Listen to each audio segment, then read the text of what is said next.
Okay, in my previous videos we looked at the social engineering toolkit, and we looked at the basic gameplay loop, which showed you the usual network intrusion, password cracking, stuff like that.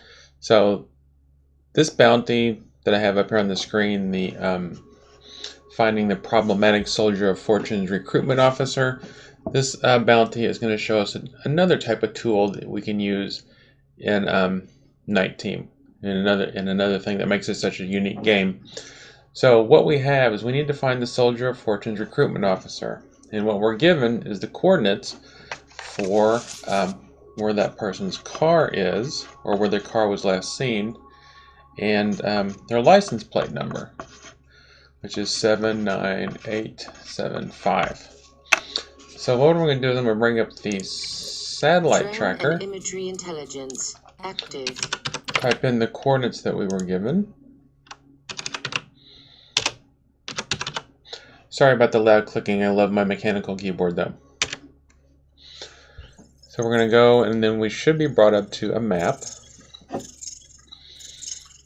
Here we go, we have a map of a city, so I'm going to put in his license plate number, which is 79875.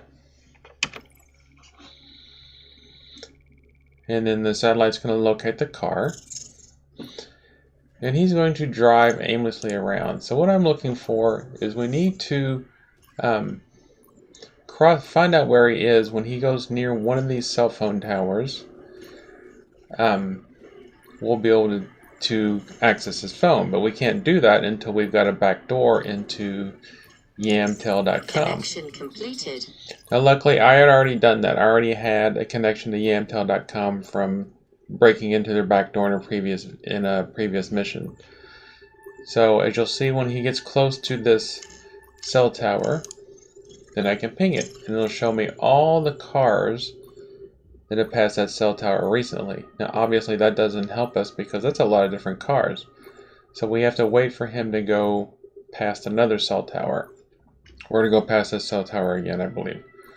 So he's going to drive around. I guess he's lost, or his GPS isn't working very well. Or he's got somebody in the next seat giving him bad directions. Then when he goes past this next cell tower, if he goes past it, I feel sorry for this dude, he doesn't have very good cell reception in the city. Alright, so when he goes past this cell tower, we can ping this one, and it reduces it down to 3 phones. So he's one of these 4 guys, but we still don't know which one, so we have to wait for him to drive past another cell tower. And it looks like he's going to go down here past this one. And when he does go past it, it should reduce it so that we'll only have 1 phone. Bingo! So now we've got that one, and now we're down to 1 phone. Of course he's using an iPhone. Okay, so we click on that. Network intrusion module initiated. And we can go straight into his phone. And now we're trying to find out who his recruitment officer was. Our driver will meet you at the airport and bring you to the facility. And instead of just let you know when I'm in the car, found him en route now. So is it Faris Al-Sultana? That's one of the possibilities. I'm going to look through the rest of his messages just to see if there's anything else in there. We're looking for who recruited him into his new bad life. Okay, so that's his girlfriend, I'm guessing.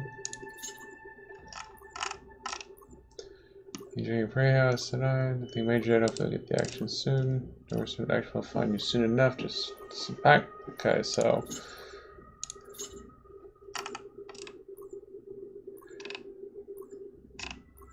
alright, so I should recruit half them myself. Now get those rebels. So I think it might be this guy, Tuma Bakri Hakim. Looks like this is the one that actually recruited him. So you can see that from looking around in his messages now. Depending on the mission, there'll be other different types of messages in there. Now see, you receive phone calls from these 2 guys. Let's look at these messages one more time. So he sent in, so Bakrim Tuma says, I recruited half of them myself. And then this other guy, Alsutana, doesn't mention anything about recruiting. So I think this is our guy. So let's go back to our mission interface. And we're going to type in the name of the recruitment officer, which is Bakri Hakim Tuma. Now, if we do get this mission right, you see we're going to lose some reputation with the SSA, whoever they are. Let's see if Google will tell us real quick.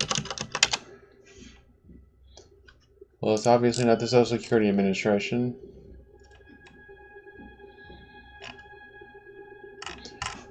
I hope it's not the SS. Intelligence.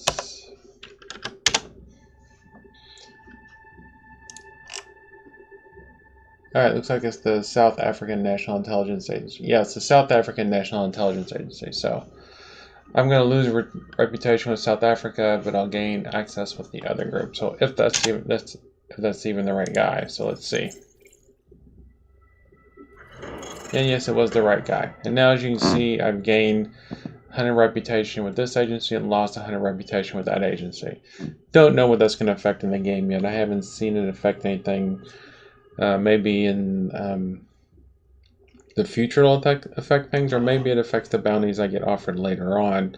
But as far as going through the storyline missions, stuff like that, it definitely doesn't have any impact on it.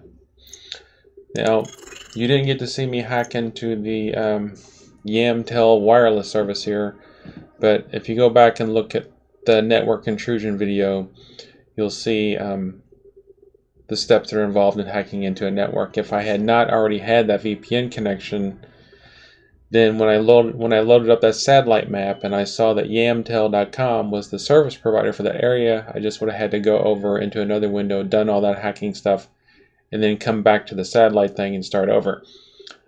If you remember, there was a timer at the top. If that timer runs out, don't worry about it. It just means you have to just type in the coordinates again and it tracks them again. There's not really a whole lot of timing stuff in Nite Team, thankfully, because I'm an old man and I can't do it. So that was just another type of mission and a peek at a few other tools that you can use in the game. Both of those tools are used in the Academy, which if you buy this game, I strongly suggest you go through all the missions in the Academy. They're fun and they teach you all the basics of the game that you need to know. And they don't hold your hand too much when you get towards the end. They do force you to think to prepare you for the storyline missions afterwards. So thanks for watching this video. Give a comment or a like if this was helpful to you at all. And I'll see you in the next video.